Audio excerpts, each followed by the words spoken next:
सुनील भैया माने यांना विनंती करतो की जनता जनार्दनाशी आपण संवाद साधा. बोलतायत सुनील भैया माने.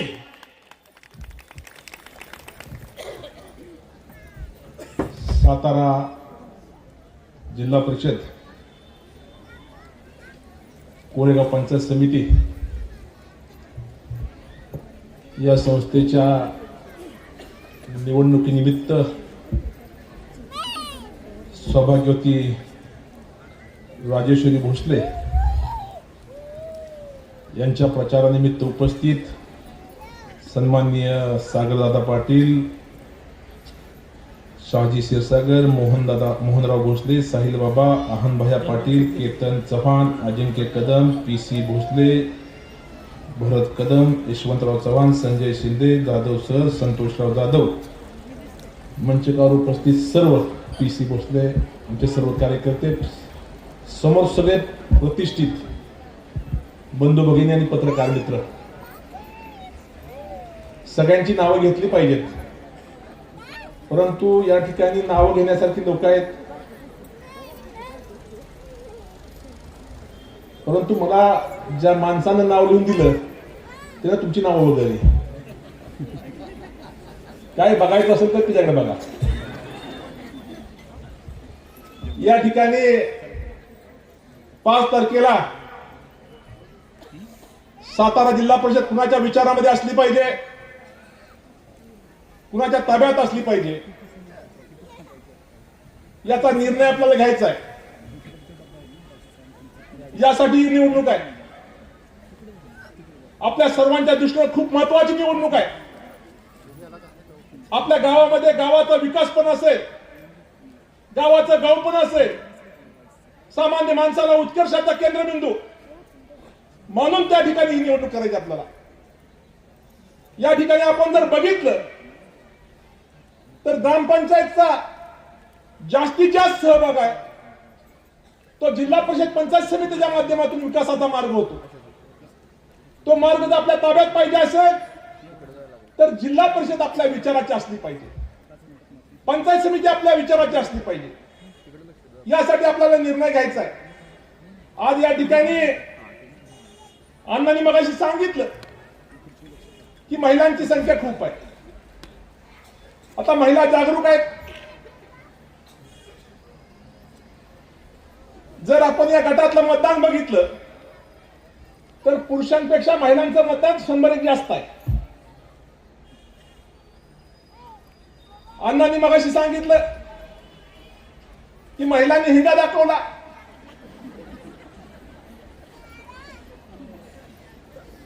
या ठिकाणी आपण जर बघितलं तर या राज्यामध्ये 75 वर्षाच्या कार्यकालामध्ये स्वर्गीय चव्हाण साहेब असतील, स्वर्गीय वसंतदादा असतील, स्वर्गीय वसंतराव नाईक असतील, आदरणीय पवार साहेब असतील, या महाराष्ट्रामध्ये खऱ्या अर्थानं महिलांचा सन्मान करण्याची भूमिका कुणी घेतली असेल तर ते आदरणीय पवार साहेबांनी घेतली. मूल आणि चूल या मर्यादित फ्रेम मध्ये माझी बहीण होती. त्या भगिनीला गावाच्या राजकारणामध्ये, जिल्ह्याच्या राजकारणामध्ये, सहकाराच्या राजकारणामध्ये जर आणण्याचं कुणी काम केलं असेल तर ते आदरणीय पवार साहेबांनी केलं. 50% आरक्षण कुणी दिलं तुम्हाला? त्या ठिकाणी महिलांना राजकारणामध्ये सन्मान मिळाला पाहिजे, त्या ठिकाणी त्यांचे मत मांडण्याचा अधिकार मिळाला पाहिजे. हे सगळं आदरणीय पवार साहेबांनी केलं. त्या ठिकाणी महिलांना संपत्तीमध्ये अधिकार पाहिजे, प्रॉपर्टीमध्ये महिलांना अधिकार देण्याचं काम आदरणीय पवार साहेबांनी केलं.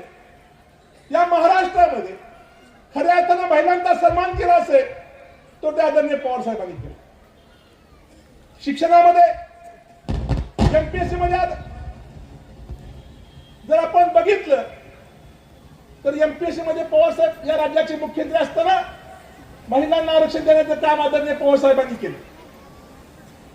पवार साहेब त्या ठिकाणी या देशाचे संरक्षण मंत्री झाले आणि त्या ठिकाणी संरक्षण क्षेत्रामध्ये महिलांना संधी नव्हती.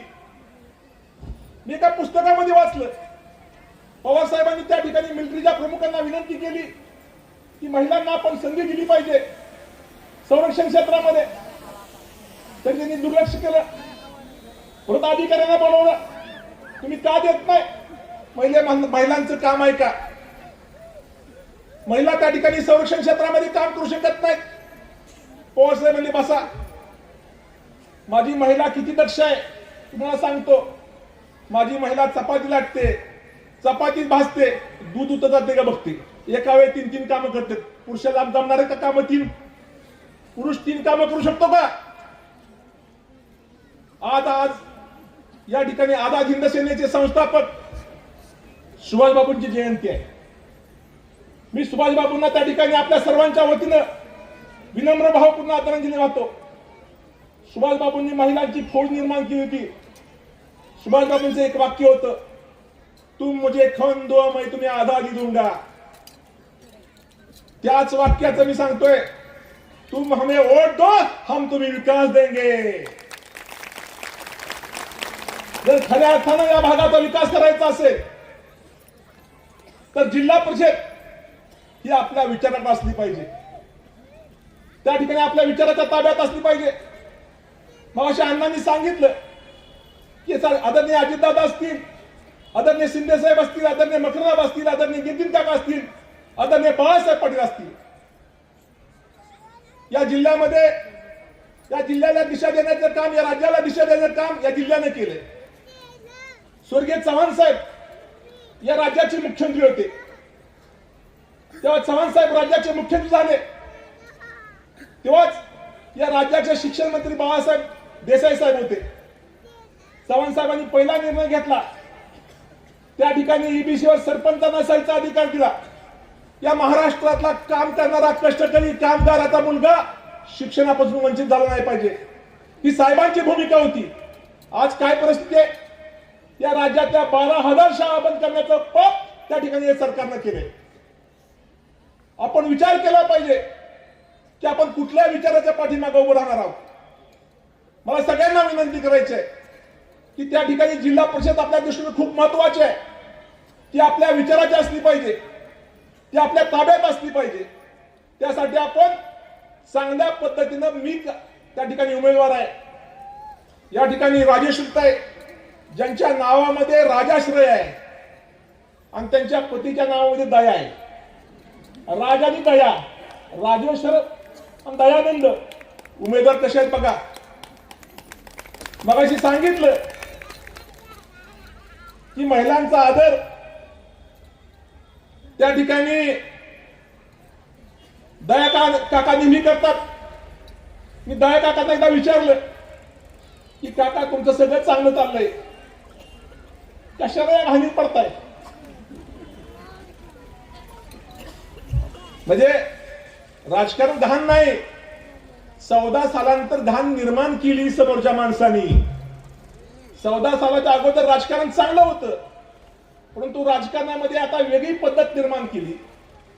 त्या ठिकाणी दडपशाही असेल, हुकुमशाही असेल, सरकारी यंत्रणेचा वापर असेल, मोहनदादा जे जे काय करता येईल ते करायचं. मी दया काकांना म्हणून तुमचं चांगलं चाललंय, तुमचं सगळं शेड्यूल चांगलं आहे. कशाला म्हणले अध्यक्ष, ज्या गावामध्ये माझी नाड पुगली त्या गावाचा, त्या भागाचा विकास करायचा आहे, म्हणून मला राजकारणामध्ये यायचं आहे. मला राजकारणामध्ये पैसे नकोत. सत्ता ही त्या ठिकाणी राजकारणामध्ये लोकांच्या सेवेची संधी आहे. त्या संधीच्या माध्यमातून त्या ठिकाणी माझ्या विकास भागाचा विकास करायचा आहे, माझ्या गावाचा विकास करायचा आहे. त्यासाठी दया काका उभे आहेत. आपण सर्वांनी विचार केला पाहिजे. आपण कुठल्या विचाराच्या पाठीमागे त्या ठिकाणी राहिलं पाहिजे. आज महिलांचं संख्या बघितली तर मला काय अडचण वाटत नाही. कुठल्या भविष्यवाल्याची गरज नाही. आमच्या राजेश उक्तांची सीट त्या ठिकाणी जिल्हा परिषद मध्ये फायनल झालेली आहे.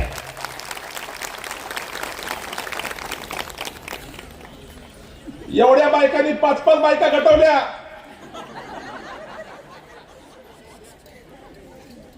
आणि बायकांना माहित असतं कसं गटवायचं. तुम्ही मनात आणलं तर या जिल्ह्यामध्ये सगळ्यात जास्त मतानं ही सीट लागेल.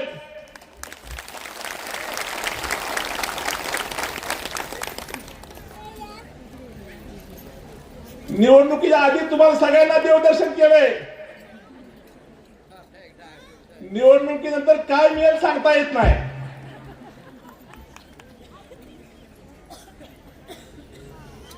या ठिकाणी आपण सगळ्यांनी निश्चित केला पाहिजे की आपण कुठल्या विचाराच्या पाठीमागे उभं राहणार आहोत, आपण कुठल्या नेत्याचं काम करतोय. जर राज्यामध्ये मंत्रिमंडळ बघितलं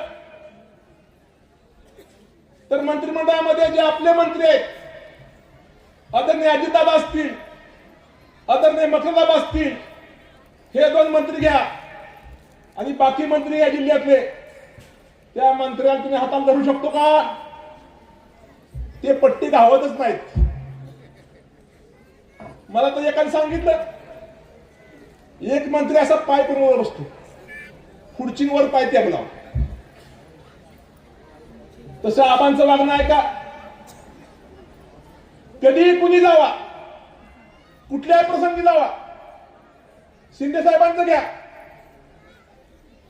त्या ठिकाणी पवार साहेबांनी आदेश दिला, तुम्हाला उभं राहायचं आहे. साहेबांनी विचार केला नाही की मतदारसंघात काय आहे, काय अडचण आहे, जिल्ह्यात काय परिस्थिती आहे. एकदा नेत्याने आदेश दिला, छत्रपती शिवाजी महाराजांनी तानाजी मालुसरेंना सांगितलं की त्या ठिकाणी कोंढाणा घ्यायचा आहे. तानाजी मालुसरे त्या ठिकाणी पत्रिका द्यायला गेले होते, परंतु छत्रपतीचा आदेश मानून त्या ठिकाणी आधी लग्न कोंढाण्याचं मग रायबाचं. तसं शिंदे साहेबांनी निर्णय घेतला, माझा नेता अडचणीत आहे, आणि त्या ठिकाणी लोकसभेला उभं राहण्याची भूमिका घेतली. आदरणीय बाळासाहेब पटेल असतील, त्या सगळ्या नेत्यांचं राजकीय कामकाज बघितलं तर आजच्या जिल्ह्यामध्ये राजकारणामध्ये काय परिस्थिती आहे. दया काकांनी सगळ्या तिन्ही नेत्यांच्या मुलांना बोलवलंय, पुतण्यांना बोलवलंय. आहानभाई असेल, त्या ठिकाणी बाबा असतील, साईबाबा, सागरदादा असेल. आता आपल्याला खाली सरून काम केलं पाहिजे, तरुणांच्यात गेलं पाहिजे, वाडी वस्तीत गेलं पाहिजे, तरुणांची संघटना बांधली पाहिजे. या ठिकाणी राज्याच्या राजकारणामध्ये एक नवीन ट्रेंड आलाय. त्या ठिकाणी ट्रेनच्या माध्यमातून हिंदू खतऱ्याने आता 14 सालापासून सरकार या देशामध्ये त्यांचं आहे, वर त्यांचं आहे, खाली त्यांचं आहे, सगळीकडे त्यांचं आहे. पण हिंदूला अडचण काय आहे? परंतु त्या ठिकाणी जातीची गोळी त्या ठिकाणी माणसाच्या राजकारणामध्ये वापरायचं आणि राजकारणामध्ये चुकीच्या पद्धतीने माझ्या तरुणांना त्या ठिकाणी द्यायचं. आज जर बघितलं तर त्या ठिकाणी सामाजिक खूप प्रश्न आहेत. आज मोहनराव, माझ्या गावामध्ये, ज्या गावची लोकसंख्या 20,000 आहे, त्या गावामध्ये 1500 पोरं बिन लग्नाचे आहेत. किती? त्यांना पोहे खायलाच मिळालं नाही, कुणी बोलत नाही मुलगी बघायला. या महाराष्ट्रामध्ये बेकारीचा प्रश्न काय आहे? माझ्या तरुणांना रोजगार नाही, तरुणांची शिक्षणाची अवस्था काय आहे? या प्रश्नावर बोलायचं नाही, धर्मावर बोलायचं, जाती बोलायचं. या महाराष्ट्रामध्ये आज जर परिस्थिती बघितली तर मुस्लिम मराठा, ओबीसी मराठा, यामध्ये जातीय तेढ निर्माण करण्याचं पाप हे सरकार करतंय, भारतीय जनता पार्टीचं. या महाराष्ट्रामध्ये आदरणीय पवार साहेबांनी मंडल आयोग आणला. या राजकीय व्यवस्थेमध्ये 18 पगड जातीला राजकीय व्यासपीठ मिळालं पाहिजे. लवार असेल, चांभार असेल, सुतार असेल, माळी असेल, मातंग असेल, बौद्ध असेल, ह्या सगळ्यांना राजकारणामध्ये संधी देण्याचं काम आदरणीय पवार साहेबांनी केलं. काय झालंय? आज राज्याच्या राजकारणामध्ये बघितलं तर जाती जातीमध्ये तेढ निर्माण करण्याचं पाप हे भारतीय जनता पार्टीचे कार्यकर्ते करतात. आपण शहाणा झाला पाहिजे, त्या ठिकाणी विचार केला पाहिजे की आपण नक्की कुठल्या विचाराशी असलं पाहिजे. जर आपलं मतदान चुकलं, मग अशा अण्णांनी सांगितलं, आमची नगरपालिका 10 वर्षांनी लागली. किती वर्षानं? 10 वर्षानं. 10 वर्षाचा बॅकलॉग एवढा पाठीमागे निघाला. जर आता तुम्ही चुकला तर पुढच्या वेळेला पोटाला शाई लागत नाही तुमच्या. या ठिकाणी राज्याच्या देशाच्या राजकारणामध्ये हुकुमशाही आणण्याचं काम सुरू आहे. जे सरकार संविधानाच्या माध्यमातून, संविधान या देशाचं खऱ्या अर्थानं पवित्र ग्रंथ आहे, त्या संविधानात जायचं काम भारतीय जनता पार्टी लोकांनी केलं. मगाशी औरंगाबादचे चिरंजीव येणार होते. रोहितला फोन लावला मी, तर काही कामानिमित्त त्यांचे कार्यकर्त्याचं निधन झालं, त्यामुळे रोहित पवार येऊ शकले नाहीत. जरी आबांचे रोहित पवार हे बायोलॉजिकल पुत्र असले तर वैचारिक पुत्रही शाहजहान नाहीत. म्हणजे आबांच्या बरोबर काम केलं. संत गाडगे ग्राम स्वच्छता अभियानमध्ये देशामध्ये त्यांचं गाव पहिलं आलं. जर आपण राजकारणामध्ये बघितली तर राष्ट्रवादी काँग्रेस असेल एक चांगली टीम आहे की जी खऱ्या अर्थानं समाजाला एक दिशा देऊ शकते. आज आपण विचार केला पाहिजे. निश्चित 5 तारखेला सर्वांनी घड्याळाच्या चित्रासमोरचे तिन्ही बटन दाबून त्या ठिकाणी तिन्ही उमेदवारांना प्रचंड मतांनी विजयी करावा अशी विनंती करतो. मी मगास आल्यापासून प्रत्येक गावातला कार्यकर्ता बघतो. अण्णा म्हणजे काय बघताय म्हणून गावात ठळक चेहरे बघतोय. हे सगळ्या चेहऱ्यांनी काम केलं. कॅप्टन, मी 25 वर्ष राजकारण करतोय. शंकरांना, ताई, शिंदे साहेब या तालुक्यामध्ये त्या सगळ्यांनी काम केलं. तर आमच्या ताई जिल्ह्यामध्ये सगळ्यात जास्त मतांनी निवडून काय अडचण आहे का? आपण ते पवित्र काम करावं असं विनंती करतो. या ठिकाणी आपण सर्वजण एवढ्या मोठ्या संख्येने उपस्थित राहिला त्याबद्दल आपल्या सर्वांचं मनापासून आभार मानतो. थांबतो. जय हिंद, जय महाराष्ट्र, जय राष्ट्रवादी. धन्यवाद. हॅलो.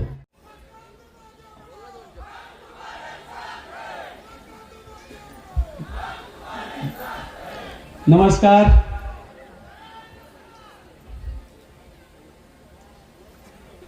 मी दयानंद भोसले. जिल्हा परिषद निवडणूक 2026 एकंबे जिल्हा परिषद गट, एकंबे पंचायत समिती गण आणि साप पंचायत समिती गण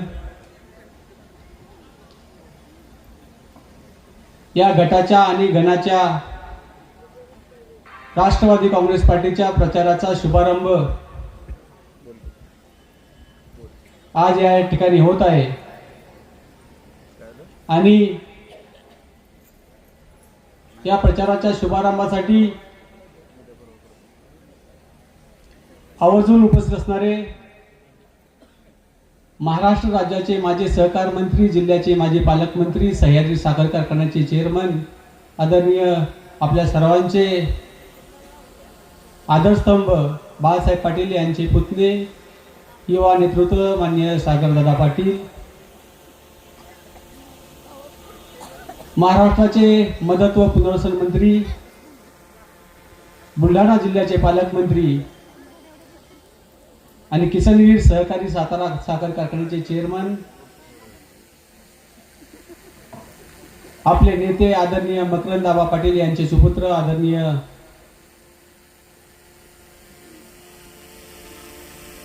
काय नाव विसर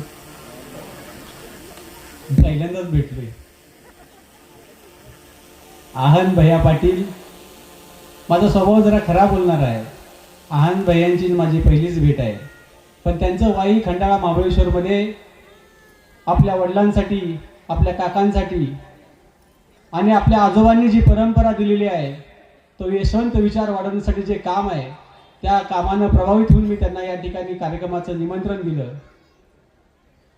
युवा कार्यकर्त्याला संधी द्यावी, त्याचं नेतृत्व उद्याच्या महाराष्ट्राला लाभणार आहे म्हणून माझ्या विनंतीला मान देऊन या ठिकाणी उपस्थित असणारे आहन भैया पाटील,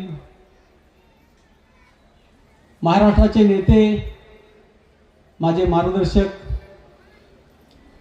संकटाच्या काळी घाबरून न जाता त्याला सामोर कसं जावं याचा आदर्श संपूर्ण महाराष्ट्राला देणारे राष्ट्रवादी काँग्रेस पार्टीचे महाराष्ट्राचे अध्यक्ष, माजी मंत्री, विद्यमान आमदार आदरणीय शशिकांतजी शिंदे साहेब यांचे सुपुत्र, नावच विसरतो, म्हणून मी भाषण करायला उभं राहत नव्हतो. साहिल बाबा शिंदे, मी भाषण करायला त्यासाठी उभं राहत नव्हतो. या जिल्ह्याचे नेते, माझे मार्गदर्शक, जिल्हा बँकेचे उपाध्यक्ष, रहिमतपूर नगरीचे माजी नगराध्यक्ष आणि आपल्या तालुक्याचा स्वाभिमान आदरणीय सुनील भैया माने, या जिल्ह्याला आपल्या कर्तृत्वानं ज्याचा स्वाभिमान वाटावा, संत गाडगे बाबांनी जो आदर्श दिलाय,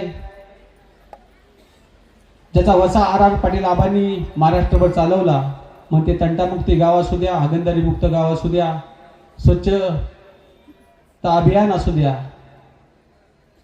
त्या आर आबा पाटलांचे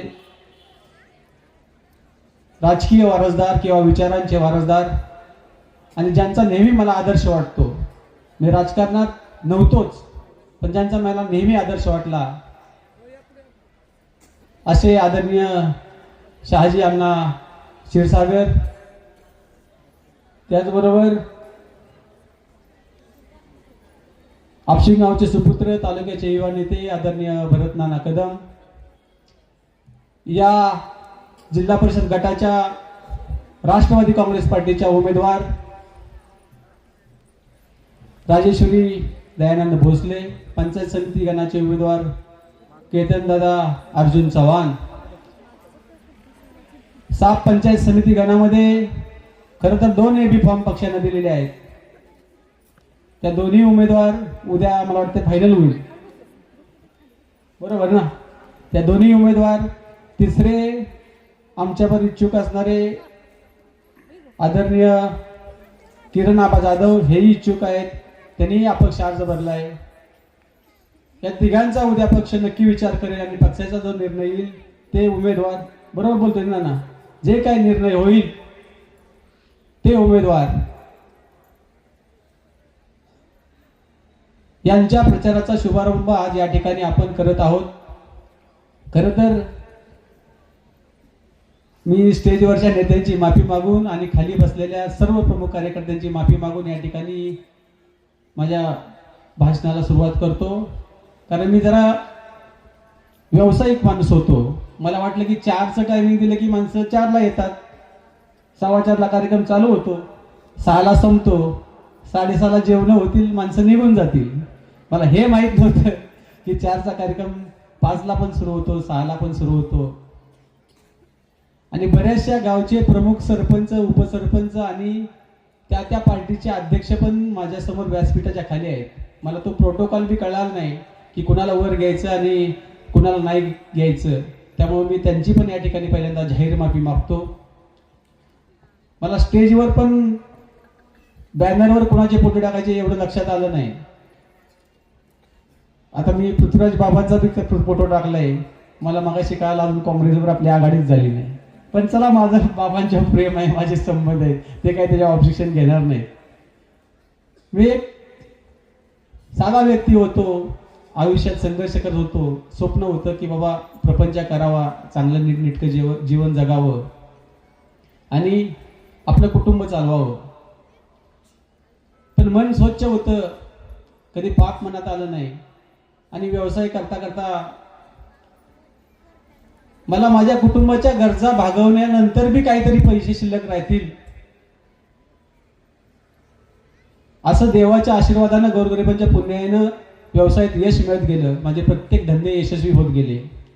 आणि मग माझ्या कुटुंबाच्या गरजा भागल्यानंतर आता मिळणारं मानधन किंवा मिळणारे पैसे, शेवटी गरजा ह्या संपत नसतात. कुठं थांबायचं नाही, कळायला पाहिजे. मग मी गोरगरिबांना, जे होतकुरू मुलं आहेत, ज्यांना शिक्षणाची अडचण आहे, ज्याच्या घरात अचानक आजारपण आलंय आणि घरात काहीतरी अडचण आहे, एखाद्या घरात मुलाचं लग्न आहे, एखाद्या घरात मुलीचं लग्न आहे, अशा लोकांना थोडीफार गावात भागात मदत करत गेलो. मला समाजकारणाची आवड सुरुवातीपासून होती.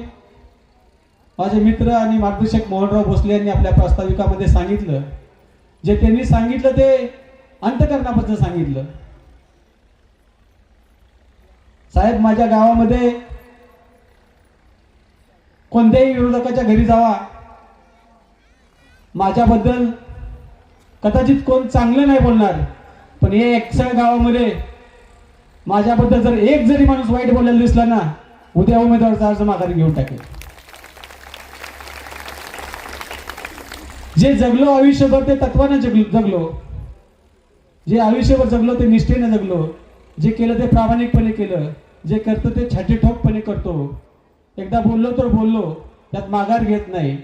जे ठरलं ते ठरलं, असा माझा स्वभाव आहे.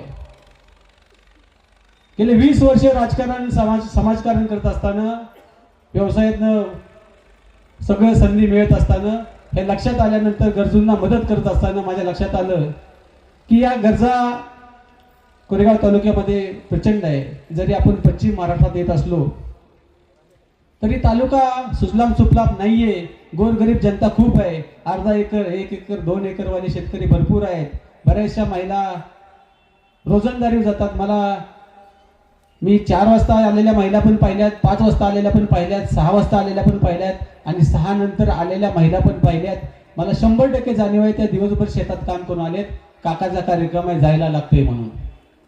ही गरिबी आपल्या तालुक्यात आहे आणि ही गरिबी संपणार नाही. श्रीमंत होत चाललाय, गरीब होत चाललाय.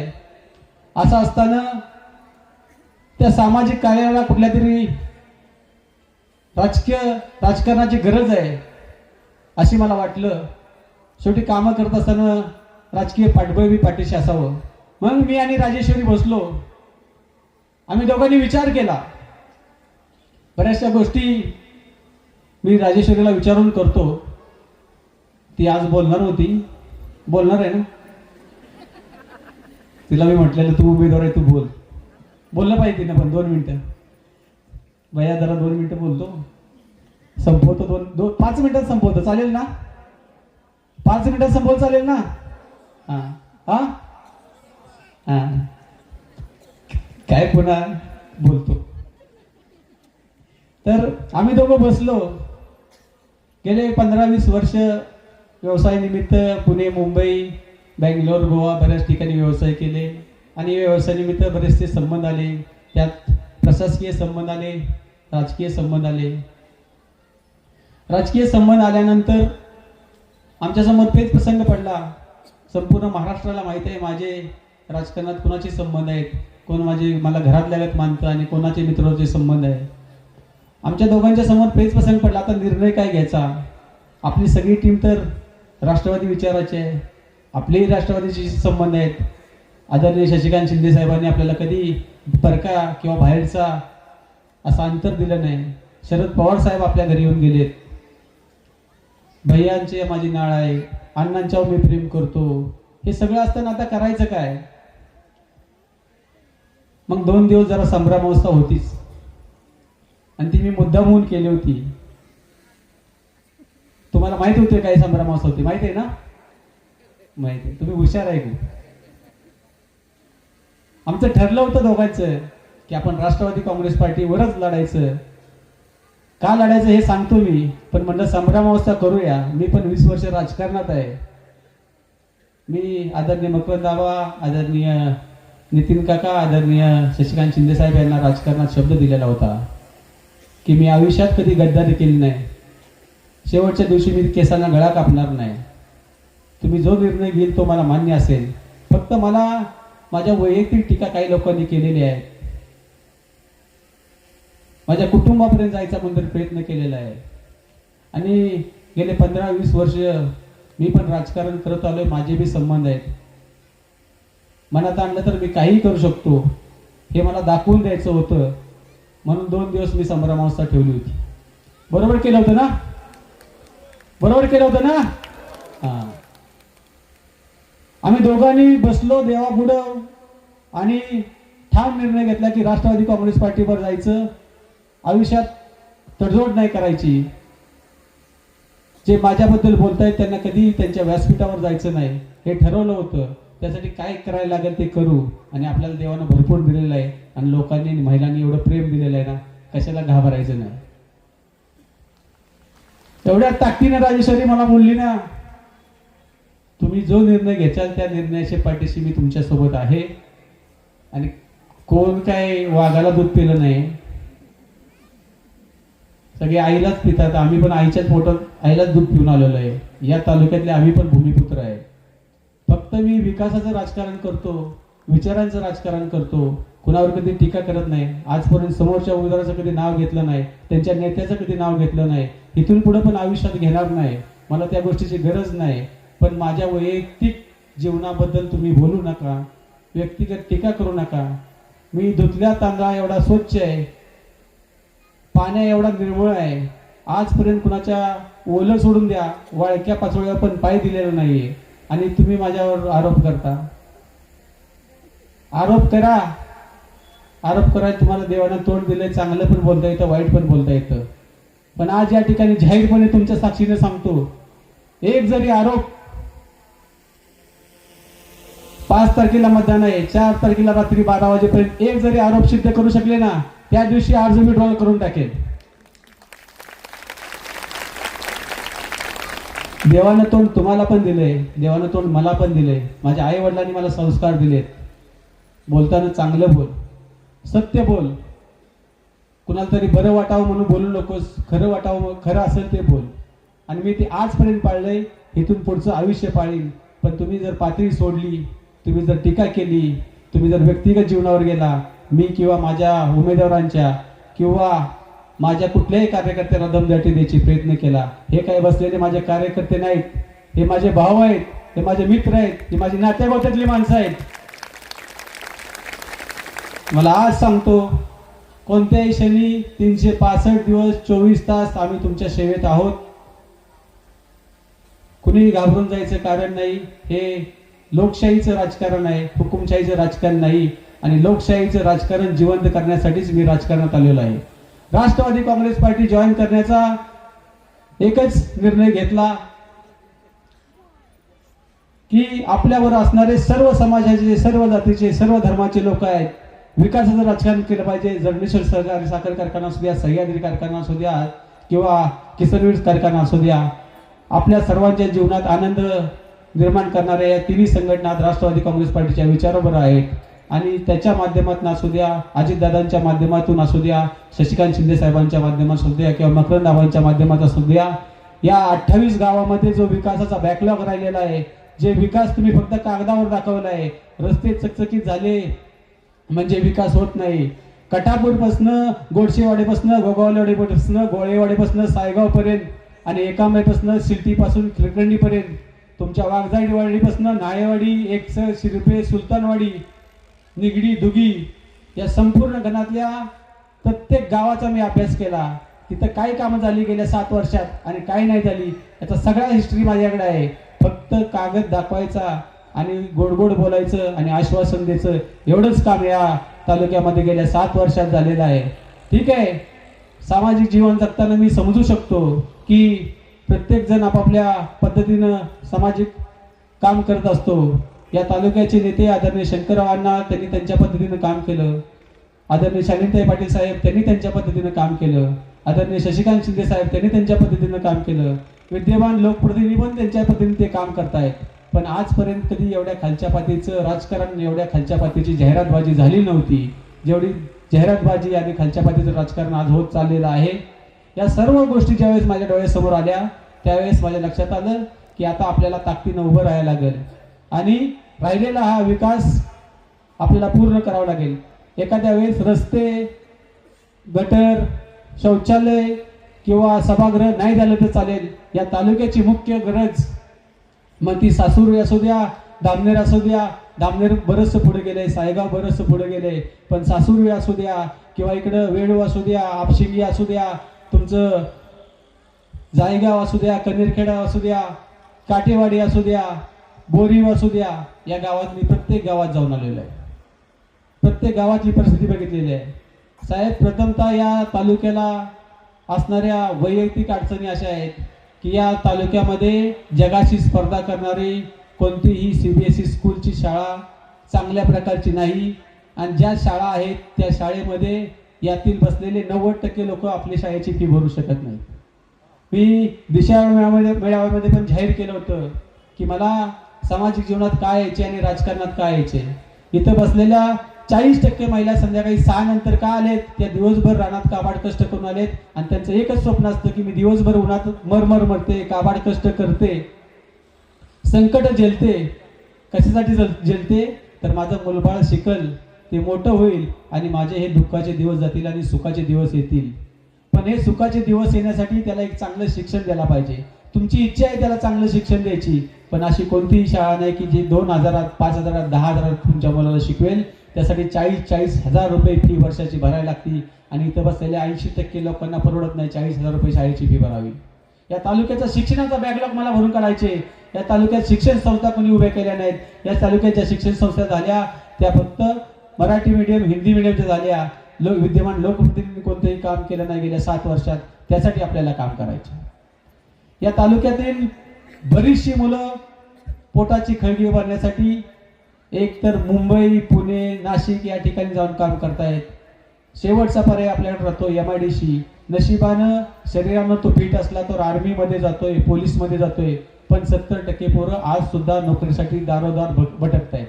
एक साधी इंटरव्ह्यू काढला साहेब, एका जागेसाठी 300 अर्ज येत आहेत.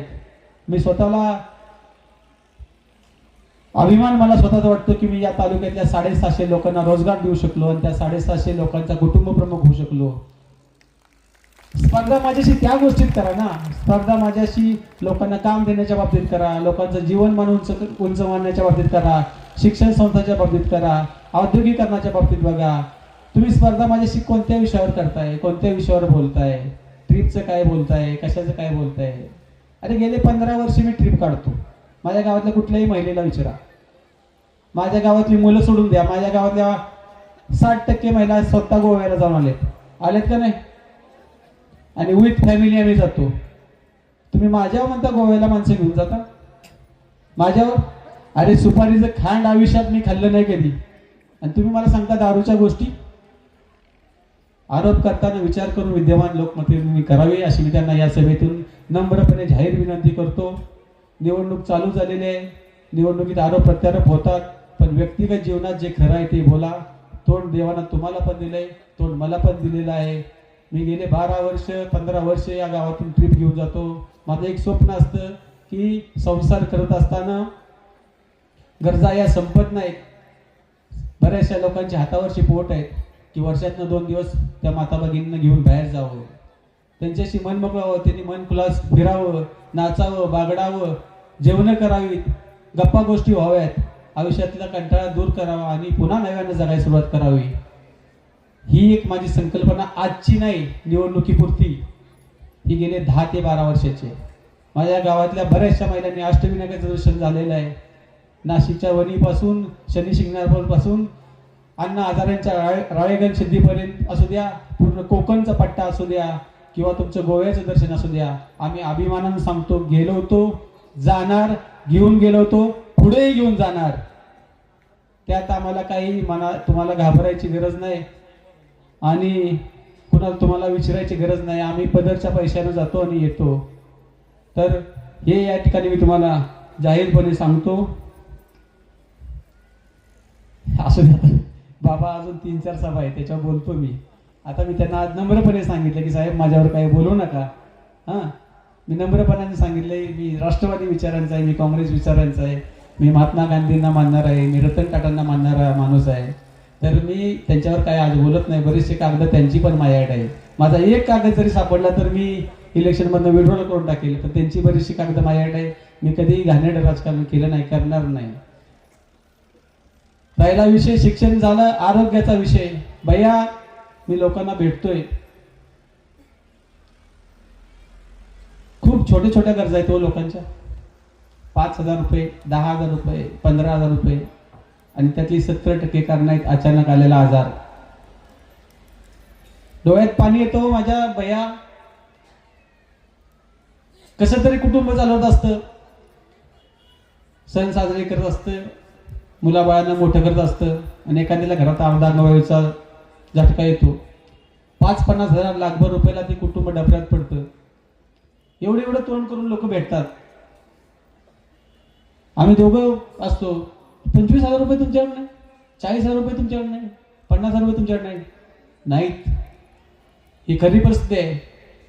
50,000 रुपये 1,00,000 रुपये घरात असणारे या तालुक्यामध्ये किंवा प्रत्येक गावामध्ये 10-20 घरं असतील, 90% लोकांच्या घरामध्ये किंवा बँकेच्या अकाउंटमध्ये लाख रुपये पडले नाहीत. पडले असले तरी ते मुलीच्या शिक्षणासाठी आहेत, मुलाच्या शिक्षणासाठी आहेत, मुलीच्या लग्नासाठी आहेत, अचानक येणाऱ्या आजारासाठी नाही आहेत. अर्धांगवायूचा असू द्या, तुमचं गाडीचा ॲक्सिडेंट असू द्या, आता कॅन्सर सारखे भयानक रोग निघालेत तो विषय असू द्या. या संकटाला सामोरं जाता जाता ते कुटुंब भैया मेटाकुटीला येते, रडकुंडीला येते. मग ते काय करते माऊली? आई वडिलांनी दिलं असतं 2-3 तोळ सोनं, ती घेती, कुठतरी सोनाराकडे जाते, म्हणते ही ठेव बाबा, माझ्या दिराला, माझ्या नवऱ्याला, माझ्या मुलाला किंवा माझ्या सासऱ्याला आता दवाखान्यात आणायची, ती ठेव आणि आण, मी ती पैसे घेते सोडवती. एखाद्याला 2-4 एकर असली तर ठीक आहे, अर्धा एकरवर असला तरी पेपर घेऊन जाते, कोणाला ते घाण ठेवते, सोडवते. हे सगळे संपवायसाठी, तुम्हाला येणाऱ्या अचानक अडचणी संपवण्यासाठी मी राजकारणात आलेलो आहे. मला आचारसंहितेमुळे काही बोलता येत नाही, पण तुम्हाला सांगतो, तुमच्या आयुष्यात 5 लाख रुपयेपर्यंतचा खर्च, जे आजार कोणत्याही योजनेमध्ये बसत नाही ते राहिलेले आजार सगळे 5 लाख रुपयेपर्यंतचे जिल्ह्यातल्या कुठल्याही हॉस्पिटलमध्ये फ्रीमध्ये होतील, अशी मी इन्शुरन्सची पॉलिसी आणलेली आहे. आचारसंहितेमुळे मला ती जाहीर करता येत नाही. मला तर वाटलेलं मार्चमध्येच आचारसंहिता लागली पाहिजे होती. एकदा मी जय श्रीराम करून आणलं असतं ना, एकदा जय श्रीराम करून आणलं असतं ना, त्यांना कळलं असतं दयानंद भोसले काय, प्रेम काय असतं, लोकांचं नियोजन काय असतं. ठीक आहे, लागली निवडणूक करू आपण तुमच्या आशीर्वादानं, पण ते इन्शुरन्सचं मी काम आणलंय. आणि तुम्हाला माझ्या मुलाची शपथ घेऊन सांगतो, राजकारण करत असताना जेवढं करता येईल, जेवढं खिशाला झेपेल, जेवढं माझ्या घरात आहे तेवढंच मी बोलतो. आणि कोणतीही किंमत मोजावी लागली तर बोललेला शब्द माघारी घेत नाही. जे आज बोलतोय ना ते सगळं होणार. तुम्ही विश्वासानं माझ्याकडं भैया आकडा सांगत नाही, आकडा सांगितला तर पुढचा उमेदवार आज का माघारी घेईल का काय मला भीती आहे. किती लोकांनी माझ्याकडे बुकिंग केले, माझ्या घरी येऊन लाईन लावून आकडा सांगितला ना, आणि एकही 28 गावाच्या बाहेरचा नाही. माझी सख्खी मावशी कोरेगावमध्ये राहती, ती म्हणली मला दयानंद ट्रिपला यायचे. माझी आई काही मावशी काही वेगळी नाही, तिला सुद्धा म्हणलं तुला विमानानं पाठवतो, पण 28 गावामध्ये नाही. या 28 गावातल्या लोकांनी एवढ्या प्रचंड संख्येने अयोध्या आणि काशी ट्रिपचं नियोजन बुकिंग केलेलं आहे. कोणीही काहीही बोलू द्या, माझा तुमचा विश्वास आहे, तुमचा माझा विश्वास आहे ना. दयानंद भोसले तुम्हाला घेऊन जाणार ना, सगळं नियोजन परफेक्ट होणार ना. 6 दिवस मी, माझी बायको, मुलं, तुम्ही सगळी, ज्यांनी एकटीचं नाव नोंदवलंय, ज्यांनी फॅमिली सकट नाव नोंदवलंय, ज्यांनी सासू सकट नाव नोंदवलंय, ज्यांनी ननंदेवर नाव नोंदवलंय, ज्यांनी माझ्याकडे अजून हळूच वशिला लावलाय की 4 नावं राहिलेत का काहीतरी बघा. राहिलेली 4 नावं पण घेतो. अजून एक ट्रेन वाढवावी लागली तर चालेल, पण कुणाला नाराज करणार नाही. निवडणूक निवडणुकीच्या पद्धतीने होऊन जाईल. हो, तुम्ही मतदान द्याचालच. मला सूत्रसंचालन करणारे म्हणले महिला एवढे काही करू, मागच्या पुढे घेऊया, मागच्या खुर्च्या मोकळ्या राहतील आणि माणसं जरा वाढतील थोड्या वेळानं. पण आता काही मला अंदाज येईना झालाय सगळ्याचा. मी म्हणलं मी तर एक भाषण करणार नाही. ऐका, मी भाषण करणार नाही. इथं लावल्यात भैया 2582 खुर्च्या वरती, आणि खाली लावल्यात 1300 आणि पुढे किती उभे आहेत तुम्हाला दिसतंय. इकडे किती आहेत? 28 गावातल्या बाहेर मी मेसेज टाकलाय व्हॉट्सअपला, एक पण बाहेरचा माणूस यायचं नाही, फक्त 28 गावातल्याच माणसांनी यायचं. आकडा सांगत नाही, पण म्हटलं मी एक तर भाषण करायला उभं राहणार नाही. भाषण करायला उभं राहिलो तर खुर्ची मोकळी असली ना भैया, काय सांगितलेलं, खुर्ची मोकळी असलं काय करेल, खुर्ची मोकळी असल्यावर उद्या काय करेन, काय सांगितलेलं, उद्या अर्ज फाडून टाकेल म्हटलं खुर्ची मोकळी राहिली तर निवडणुकीचा. अरे विश्वास आहे मला. मी पण प्रेम केलंय, मी पण तुम्हाला विचार दिले, एकत्र राहिलोय. मला माहित होतं हे सगळं फुल होणार आहे. आणि भैया कुणाला जबरदस्तीने आणलं नाही. हो, अण्णांच्याकडे बघितलं वाटवलं. जरा धामनेरची माणसं किती आहेत हात वर करा. धामनेरची. गणपती बाप्पा. इकडं आमच्या गावात सारखं चाललंय धामनेरची माहेर वशील, धामनेरची माहेर वशील, धामनेरची माहेर वशील. अरे थांबा म्हटलं, थांबा जरा म्हटलं, अजून निवडणूक चालू व्हायचे. आता मी एक्सेल मधल्यानं हात वर करायला सांगत नाही. ज्या दिवशी अण्णा अर्ज भरला ना त्या दिवशी गावात उमेदवार दिली. गावात उमेदवार दिल्यानंतर माझ्या कार्यकर्त्यांना सगळ्यांना बोलवून घेतलं. कार्यकर्त्याच्या मीटिंग मध्ये कार्यकर्ते म्हणले, काका गावात एकाही घरी तुम्ही जायचं नाही, जायची गरज नाही. गेले 20 वर्ष काम केले. होणाऱ्या मतदानापैकी 80% मतदान नाही झालं ना, गुलाल लावणार नाही. ते कुणी सांगितलं? कार्यकर्त्यांनी. गेले 20 वर्ष मी बी गावात काम केले ना. अहो, कुणाचा वाढदिवस असू द्या, कुणाच्या घरात दुःख असू द्या, कुणाच्या घरात लग्न असू द्या, कधी घर वाडा भावकी या आईचा त्या आईचा माळावाला गावातला कधीच नाही बघितलं हो. पुण्यात असलो गाडी काढून यायचं, मुंबईत असलं गाडी काढून यायचं. लोकांना कळत नाही चांगलं काय वाईट काय. मला गावातली भीती घालता, मला धामनेरची भीती घालता. आता धामनेरचा हात तुम्ही बघितला. आता मी काही कुठली गावं दाखवत नाही, जरा आमदार इकडचं असू द्या. तुम्ही माझ्यावर प्रचंड प्रेम केले. या प्रेमात मी आयुष्यभर राहील. या तुमचे उपकार कसे फेडू हे मला आता कळत नाही. माझं भाषण लांबलेलं आहे, मी थोडं भावनिक आहे, त्यामुळं मला बोलत राहू वाटतं. पण तुम्ही दाखवलेला विश्वास आयुष्यात तुटून देणार नाही. आजपासून माझी जबाबदारी आहे, तुमचं कुटुंब हे माझं कुटुंब म्हणून.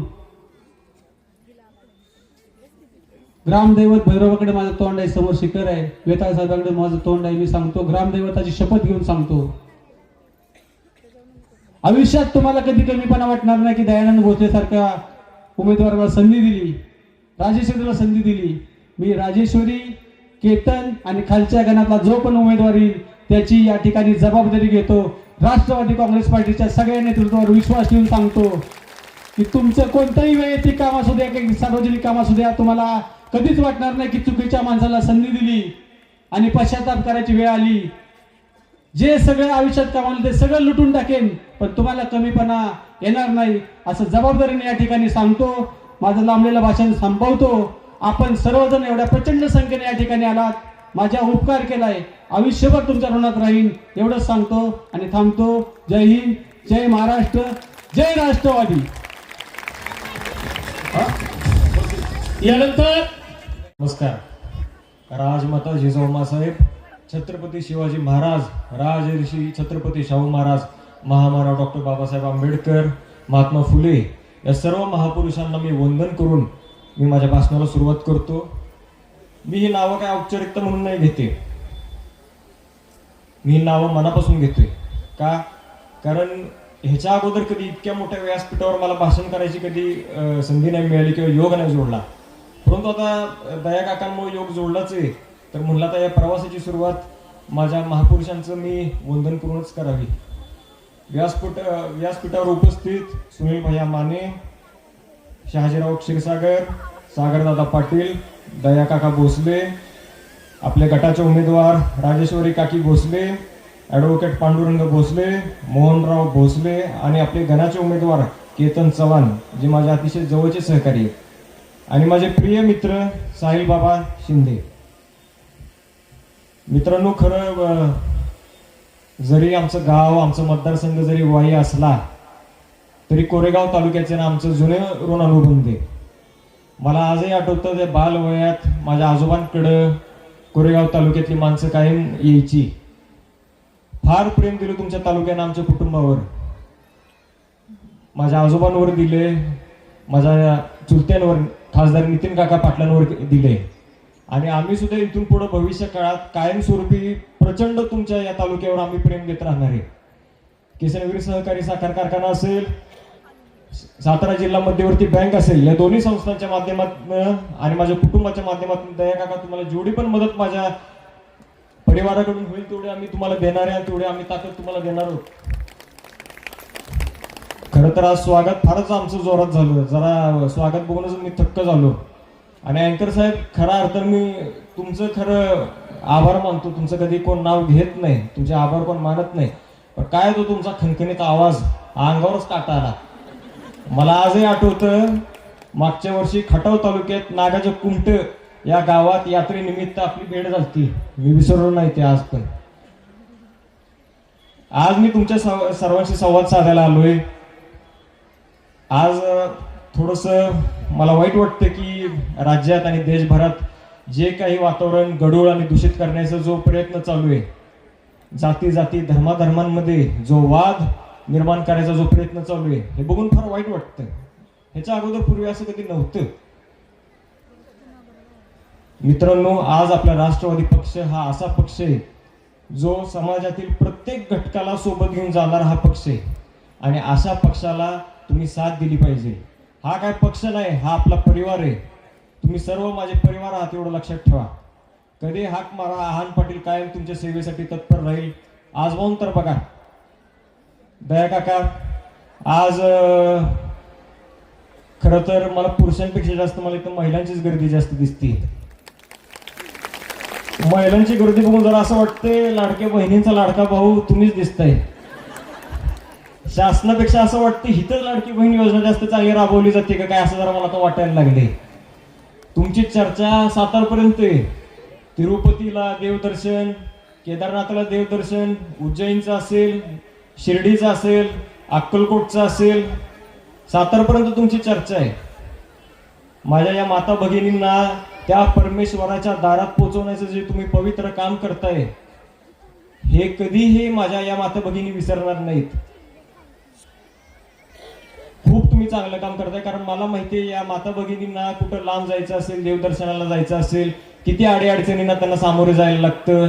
गाडी असतील, मग कुठं ट्रेन करायला जायचं असेल, फार अडीअडचणी त्यांच्या वाटेला येतात. परंतु तुमच्या माध्यमातून काय होते, फार त्यांचा प्रवास हा सुखाचा होतोय आणि निश्चितपणे या लाडक्या बहिणी तुम्हाला साथ देतील अशी मला खात्री वाटते. तुमच्या उमेदवार काका नाही, तुमच्या उमेदवार काकी आहेत. या सर्व लाडक्या नंदांना मी विनंती करतो की येत्या 5 तारखेला तुमच्या लाडक्या बहिणींना तुम्ही प्रचंड मतांनी विजयी करायचं आहे. आज मला खरं स्वर्गीय यशवंतराव चव्हाण साहेबांचं फार स्मरण होते. यशवंतराव चव्हाण साहेबांचं हल्ली अलीकडे नाव घेतलं जात नाही, वाईट वाटतं कधी कधी. यशवंतराव चव्हाण साहेब, मला माहिती आहे, मी त्यांच्याबद्दल वाचलं. यशवंतराव चव्हाण साहेबांना दिल्लीमध्ये सह्याद्री या नावानं नावाजलं गेलं होतं, अजूनही नावाजलं जातं. जेव्हा स्वर्गीय यशवंतराव चव्हाण साहेबांना केंद्रात संरक्षण मंत्री या पदावरती त्यांची नियुक्ती केली गेली होती आणि जेव्हा त्यांना दिल्लीत बोलवलं होतं तेव्हा एक खूप प्रसिद्ध वाक्य या महाराष्ट्रात गाजलं होतं की हिमालयाच्या मदतीला सह्याद्री धावला. मित्रांनो, चेष्टा नाही. एका व्यक्तीला जर का सह्याद्री नावानं जर का नावाजलं जात असेल तर ह्याच्यावरनं आपल्याला त्या व्यक्तीची ओळख झाली पाहिजे, आपल्याला त्यांचं महत्त्व पटलं पाहिजे. सह्याद्री काय फक्त एका दगडाचं, एका डोंगराचं नाव नाही, तर एका लोह पुरुषाचं नाव आहे. स्वर्गीय यशवंतराव चव्हाण साहेब ही काही व्यक्तीने हा विचार आहेत आणि हा विचार हा आपल्याला तुम्हा सर्वांच्या माध्यमातून आपल्याला हा पुढे न्यायचा आहे. त्यांचे संस्कार, त्यांनी दिलेले आपल्याला संस्कार अजिबात कधी विसरायचे नाहीयेत. कुठल्याही आमिषाला बळी पडू देऊ नका. आपलं स्वाभिमान हेच सर्वस्व आहे, एवढं माझं वाक्य लक्षात ठेवा. अजिबात सेटलमेंट वगैरे कशाच्याही भानगडीत पडू नका माझ्या प्रिय मित्रांनो, माझ्या माता भगिनींनो. जेव्हा आपण आपलं इमान विकतो ना तेव्हा काय होतं, आपल्याला वाटतं तुर्ता जरा आपल्याला बरं वाटतं, पण जेव्हा आपण आपलं इमान विकतो तेव्हा आपण आपला स्वाभिमान पुढच्याच्या पायात आपण गहाण ठेवलेला असतो. असं करू नका. त्यासाठी मी तुमच्याशी सर्वांचा संवाद साधायला आलोय. या लोकतंत्रात, या लोकशाहीत, या लोकशाहीचे खरे राजे हे तुम्ही आहात. या लोकतंत्रामध्ये जेवढी पण संस्थान आहेत, लोकसभा, राज्यसभा, विधानसभा, विधान परिषद आणि आपल्या ज्या स्थानिक स्वराज्य संस्था, याचे खरे राजे हे तुम्ही आहात. मतदानाचा हक्क हा जे तुम्हाला संविधानाने दिलाय, ह्याच्यावरूनच तुम्ही ओळखलं पाहिजे की खरे राजे हे तुम्ही आहात. तुमच्यात ती ताकद आहे. हे आमदार, खासदार, मंत्री ठीक आहे, हे नावाला वगैरे ऐकायला चांगलं वाटतं, पण खरे राजे हे तुम्ही सर्व आहात. अरे तुम्ही सगळ्यात म्हणून आज आम्ही, एवढं लक्षात ठेवा, तुम्ही निवडून दिलं म्हणून आज आम्ही मंत्री आहोत आणि म्हणून आज तुम्ही मला सर्वांना मान सन्मान देताय. पण हे सगळं ह्याच खरं श्रेय हे तुम्हाला जातं. अजिबात आपला स्वाभिमान, आपला इमान विकू नका. ताकदीनं वागा, एकत्र राहा. मला कायम माझ्या आजोबांनी, माझ्या वडिलांनी संस्कार दिलेत, माझ्या काकांनी देखील, की समाजातल्या बाळा प्रत्येक घटकाला सोबत घेऊन जायचं. प्रत्येक, कोणी पण असू दे, कुठल्याही जाती धर्मातला असू दे, कुठल्याही पंथातला असू दे, त्याची घरची परिस्थिती, आर्थिक परिस्थिती कशी असो, दीन दुबळ्या कसाही असो, परंतु प्रत्येकाला आपण मान सन्मान दिला पाहिजे, सगळ्यांना सोबत घेऊन गेलं पाहिजे. हेच मला दिलेले संस्कार आहेत. तुम्हालाही मी विनंती करतो, कायम एकत्र राहा, अजिबात फुटू नका. ताकदीनिशी दया काकांच्या पाठीशी उभे राहा. काकी विजय तुमचाच आहे, केतन शेठ विजय तुमचाच आहे, आणि काय वाटेल ती मदत तुम्ही मला हाक मारा, कायम मी तुमच्यासोबत आहे. आणि एवढं मी बोलून मी माझे 4 शब्द संपवतो.